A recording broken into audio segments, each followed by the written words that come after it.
Hello everyone, my name is Jakub Stokalski. I'm the project lead and lead designer of Frostpunk, and today I'm super excited to invite you to show you the newest addition to the world of Frostpunk, the Lost Autumn DLC. The Lost Autumn is a prequel scenario set in a time when everything looked different in the world of Frostpunk, when it was not as wide as you might remember it from the base game. So this story is new, but it's not only the plot and the events that will be new when you play it. It's actually a completely revamped experience with everything from basic mechanics and gameplay to the way the game looks that's been changed and improved to give you a completely fresh and immersive Frostpunk experience. Since this is a prequel scenario, this is actually a moment in the history of this world when the frost didn't come just yet. It's rumored. Some people maybe know it's coming. Some people kind of think about that it's the only possible outcome of the events that are happening around the world, but no one's sure just yet. And some secret projects are in place to prepare for it should the worst comes to pass. And you are one of the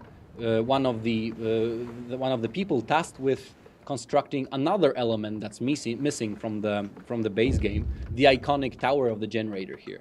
You are actually in charge of building the generator to support the evacuation of the people of British Empire should it really have to come to pass.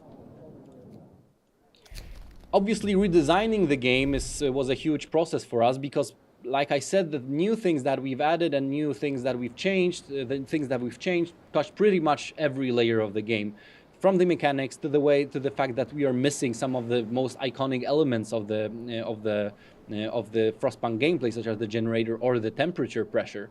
But also one of the things that pops up the most is probably the way the game looks.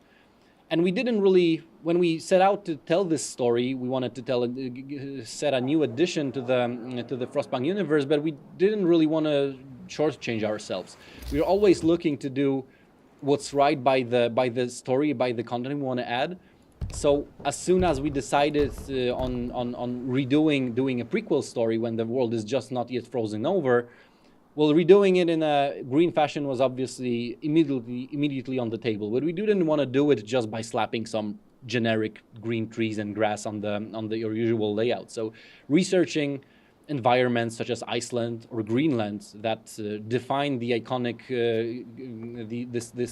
this combo of cold but at the same time greenery and life in the environment was a huge undertaking for our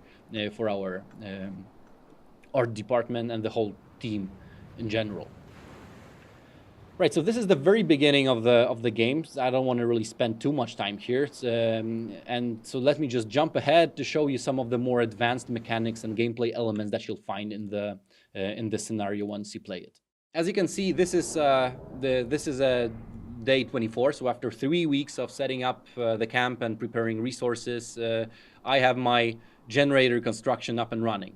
The generator here is still a work in progress. Obviously, it's not done, but there's a lot of happening around it. You know, the camp and the construction site is fully up and running, and there are new buildings and new resources that are brought in to make it all work. And obviously, like I mentioned, you know, new things do not only end on the looks. The actual whole resource tree and the economics of the game are redesigned as well. As you can see, there are no usual resources that a city built in the snow would use, such as the deep coal deposits on the iron ores. They are not really exploited by my construction workers here. On the other hand, what I do here is I bring most of my resources by sea. So the docks here provide me with new things new resources that I can use to produce some of the more advanced parts that I need to construct the generator. And obviously this is a balancing act for me. Because I cannot bring everything at once. I have to choose: do I want steel? Do I want steel? Do I want wood? Do I want coal? Because the slots that I can use to build the docks on this ragged shore here are really limited. So I'll have to make sure that these are, I save some for actually fishing and providing food for my workers. And this balancing act is one of the biggest elements that will test my approach, as my skill as a strategist, as a person who can actually get this hugely demanding job of setting up a lifeboat for humanity, the generator. Whether I can be successful with this or not. And obviously, economics and resources is one thing, but another big thing is the way I shape the way workers and construction site workers fare on my construction site. And rest assured, some of the laws from the base game will make a comeback, but there's a lot of new ways that you'll be able to shape the society of your camp in very different ways. You can end up in doing, in good faith of trying to finish the generator on time. This can lead to some really, different and unforeseen consequences. One of them, one of these new elements, obviously will relate to the workers, such as the strikes here. And one of my main effort of constructing the core of the generator is currently on strike. My guys are not happy about the working conditions, the safety being quite harmful, as I can see. So they will probably have some demands of me for them to actually resume work. So let's negotiate. Yeah, they are obviously on strike. They are angry about exploitation, terrible working conditions, deadly dangers, which is basically the description of Frostpunk, right? But still, they're not happy about it, and I'll need to do something to make them go back to work. So I could promise them better food. I could promise them a bathhouse, which will improve the comfort of their life on the construction side. Or I could try to appease them with a little, let's not call it a bribe, but maybe a bribe. Let's see if they accept. Well, they reject my offer, those needy SOBs. Let's see. Scraps for your lapdogs, you fat bloodsucker. They really like me, obviously. Bathhouse, or hearty meals, or a full day off. Well, full day off is something that I cannot really afford, being on the clock here. So let's just say that I'll build them a bathhouse. That's fine. So I'll need to go to the Book of Laws. I'll need to pass the law to actually allow them some time to get cleaned up after work. So let's just set it up. Whether we actually use it later or not is a completely other matter, but they don't need to know about this just yet. I'll probably need to redesign some of my camp around here, but for now, let's just place it here. Well, okay, so strikes and discontent of the workers is not the only thing that will stalk me here. The consequences of my choices in the Book of Laws and the way I shape the laws in the camp will haunt me as well. This event here, radical activists, probably mean that I favored one group of my workforce more than the other, and this leads obviously to some consequences.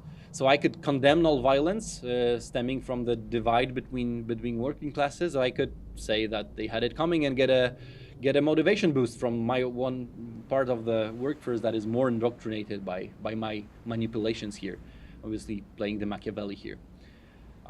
So let's just do this. I obviously need some motivation. I need to keep up the motivation of my people up, otherwise their efficiency will fall, and my whole goal of setting up this generator in time will be impossible to achieve.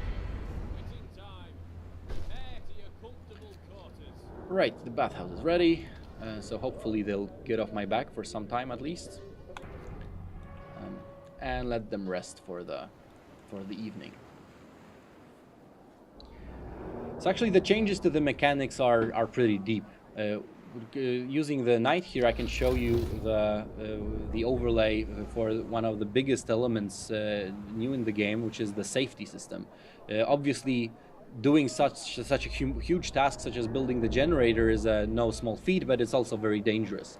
So I'll have different workplaces which are affected by different elements of my approach to building and the conditions on the construction site. I'll have to make sure that I actually keep up safety to not make all of my workforce ill at the same time, or I find other ways to deal with the consequences of asking my guys to work in human conditions here. I'll probably need to make up some time, so let me send some other guys here, and I probably need some more heat exchangers and the structural profiles for the next phase of building the generator. And obviously some of my guys will come up with ideas, since I obviously favor workers in this playthrough. Some of them will have ideas of how to improve the constructions. Well, will I trust them with this delicate work? Well, this could lead to some unintended consequences. I think I'll pass for now.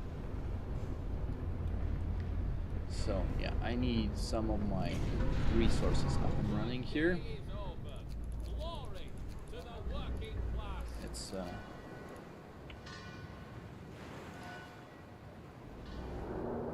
obviously Frostpunk is a game about meeting impossible challenges and persisting in the face of them. But at the same time, this is not and redesigning so many elements for the gameplay and the looks and the feel and the whole story of the scenario made us introduce a lot of new elements. But also, Frostpunk is primarily a story about what humanity does when faced with this catastrophe of impending cold. And while it's a lot of the time here you'll be facing different challenges and juggling different objectives, the frost itself and the cold, you can fully expect for it to play a role here as well. So at some time things could happen that will throw you off guard, and your old enemy could come a knocking, which can totally and drastically change your situation and the outlook of your people and the way you have to approach the problems and the challenges before you to be able to meet the coming deadlines. So thank you for watching, and I hope you've liked what you saw as much as we've enjoyed making it. We are super anxious to see what you think about the game when it comes out on the January the 21st. See you in the world of Frostpunk.